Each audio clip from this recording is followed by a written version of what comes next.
The easiest way to do this is to grab a pair of channel locks and a 22mm socket on a impact driver. You can do this while the motor is inside the go-kart, but since I'm doing a motor rebuild, I already had it out and I was going to change it anyways. Next, you'll need to get a bearing puller. This one I like a lot because I can attach it straight to my impact driver. This is what it should look like if you have it on correctly.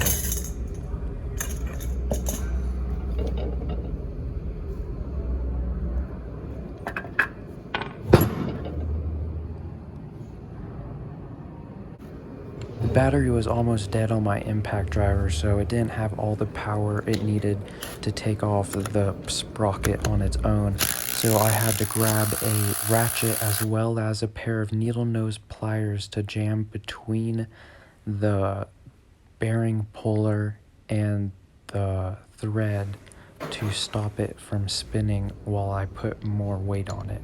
Thankfully, this one popped off fairly easy.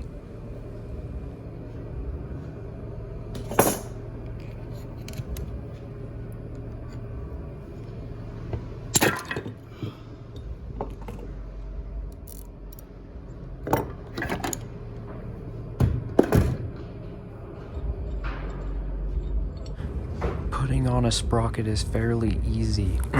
These have a line in the middle that lines up with the keyway that sometimes need to be replaced, but this one didn't, and it slides on pretty easy. Make sure to put on the locking washer and then the nut, and then use a 22mm socket to put it on real quick. I've noticed you want minimum 2 threads showing, but my impact driver again was almost dead, so it didn't have enough power, so I have to use a wrench and a channel lock to hold the sprocket from spinning, as well as using my own strength with a ratchet.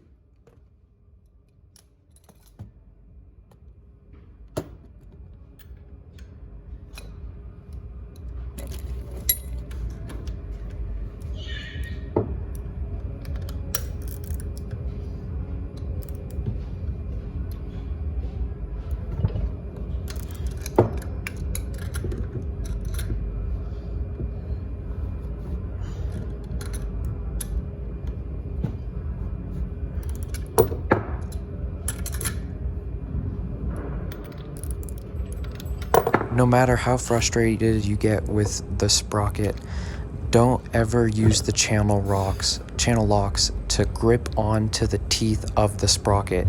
It's a good way to ruin a brand new one.